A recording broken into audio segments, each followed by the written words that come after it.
So today we're going to cover all aspects about how to transplant your seedlings that you've started from seed, or if you've got some plants from a local store. We're going to cover how to transplant them successfully into your garden so that they thrive and they're ready to go and they start growing.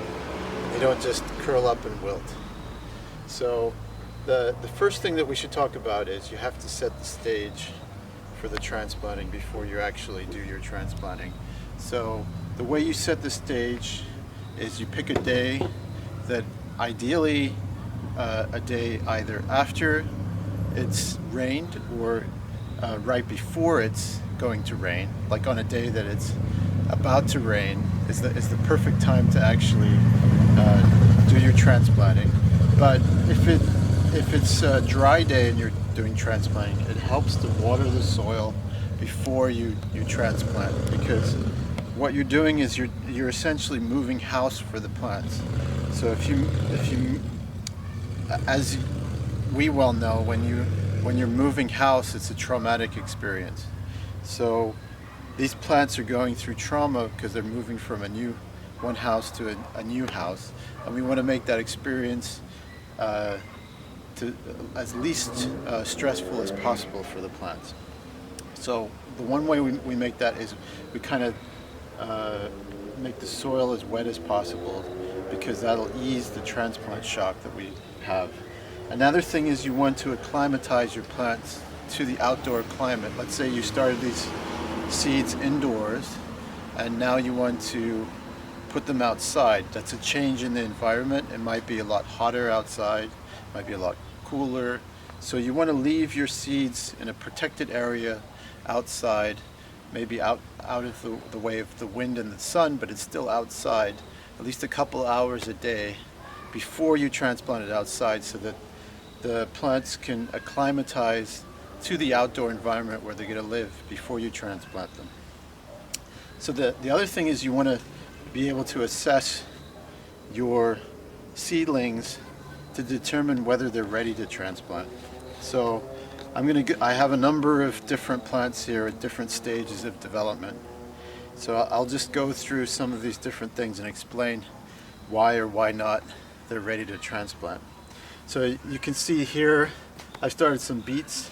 They look a little worse for wear, but they're still fine. The thing is, they're a little bit leggy, and if you look very closely at most of them, they only have 2 leaves. So if you only see 2 leaves on your plants after you've started them from seed, that's usually a bit too early to transplant them outside, because those first 2 leaves, they're called cotyledons. They're not the true leaves of the plant. They're actually like seed leaves. So they're fuel for the plant to start producing its real leaves.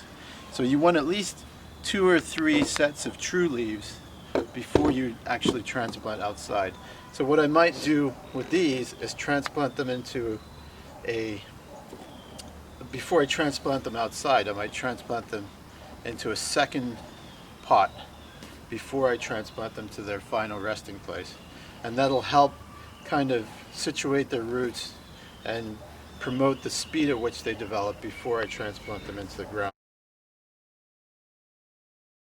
Here we have some Tokyo Bicana, which is a little further. It's a brassica species. It's one of the fastest growing cabbages in the world.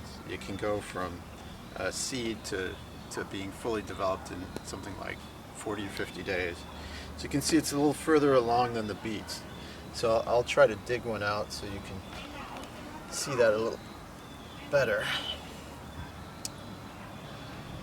So we'll talk about the technique of transplanting. I just wanted to show you, if you'll see here, you can see that it's got at least one set of true leaves. So ideally, you might even wait till you have 2 sets of true leaves before you transplant. But in this case, in any case, you want to make sure that you have at least 1 set of true leaves on your plant before you transplant. Okay, so let's say you've got your plants ready to transplant. So we're going to be transplanting our Tokyo Bicana. So Then let's talk briefly about the tools that you need in order to start your transplanting. So you probably want some kind of spade. Now this is a better tool for when you're transplanting plants as opposed to seedlings, because it makes quite a big hole. For making small holes in the soil, our preferred tool is not a spade, but actually something called a dibber. So here I have a dibber that makes quite a big hole, and then this is just from a 3/4 inch aluminum conduit that I created whenever I was bending some aluminum, some row cover, and I had some spare aluminum conduit. So you can get a whole length of this in a department store for maybe $2. So that's another option. So you can see the diameter of this. When you make a hole, it's going to make a much smaller hole than a spade. So you've already wetted your soil, you've prepped your plants, they're not too dry, they're acclimatized. So now you want to pick your spot where you're going to transplant.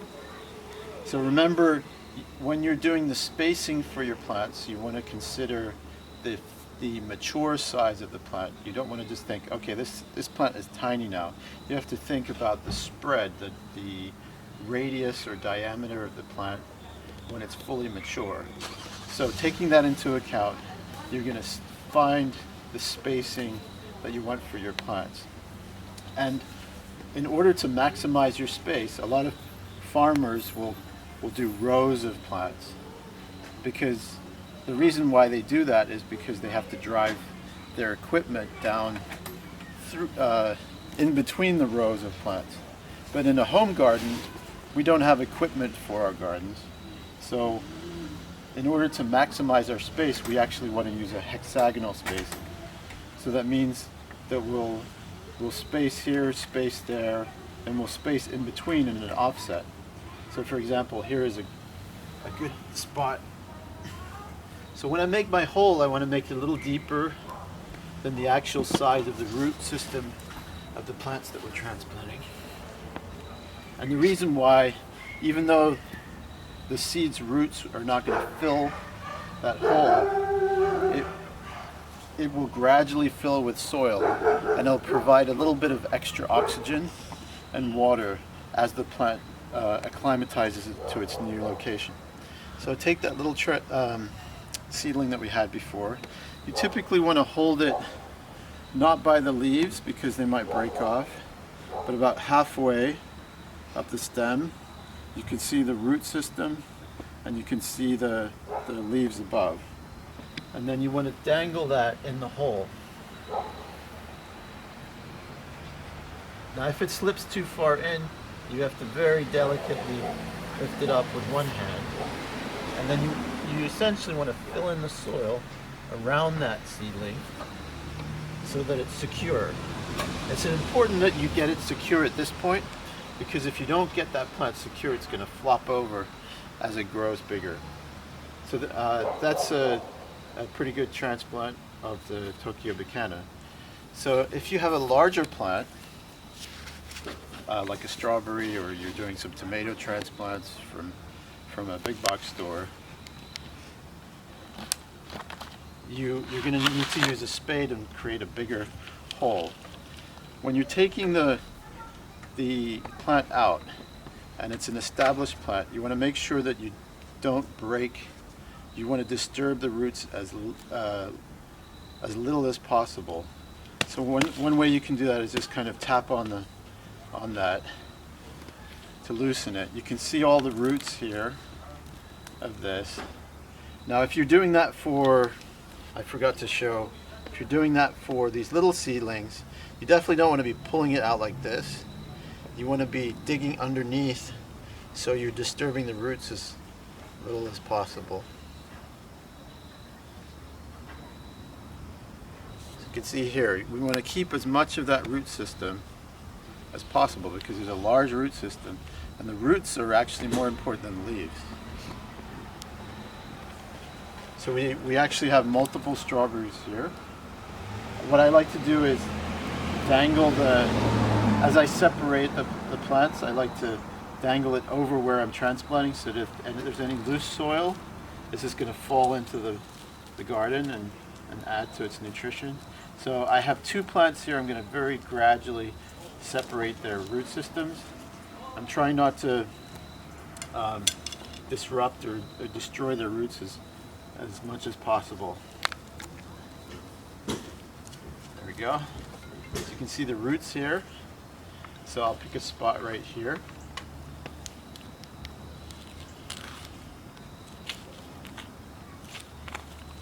You want to make sure your hole is deep enough that when you place the plant and you pat down the roots, that it's at least even with the soil. You don't want it sitting up in the soil, because then the roots will be exposed and that'll increase the likelihood that you'll get diseases in that plant.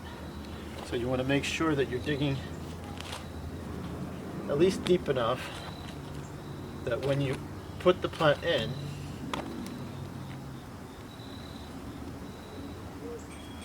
that it's at the same level as all the other plants. Then you want to bring that soil that you just excavated, bring it around that plant. And the same thing that you did with the tiny seedling, you bring it around and tamp it down. So there we go, I transplanted the strawberry. So once you've completed your transplants, there's some post activities that you can do to take care of your plants to kind of boost their acclimation to the new environment that they're in. One thing that we found to be very useful for annuals is and also for trees, is something called mycorrhizal fungi. In nature, what this does is it works in symbiosis with the roots of the plant, and it helps to bring more nutrients to the rhizosphere around the root system of the plant. So it can really boost the speed at which the plants are growing, and it also increases the plant health. So the way that you would apply this, you would either apply it right after you get the little seed plant. So you've got the seed plant, and then right on the root system, you just sprinkle just a little bit of these granules right on the root system, because what you're trying to do is early on establish that symbiotic relationship. So you don't want to wait till the plant is big. Once the plant is big, the mycorrhizal fungi won't have as much of a benefit. You really want to get it right when you're doing the transplant. You can also, after you've done the transplant, you can just sprinkle a little bit of the mycorrhizal fungi around the root system, and then when you water, you're just going to water directly on that, and those granules will dissolve into the root system. In terms of final care for the transplant, it's probably going to take at least a week before the plant has acclimated to its new environment and starts to put on new growth. During that period, you really want to baby this plant because it's undergoing stress. You definitely want to take care of it during that first 1 to 2 weeks. But you also want to be looking for signs that it's starting to put on new growth, because as soon as you see that it's putting on new growth, then you'll know that your plant is starting to grow again, and it's finished acclimating to its new environment.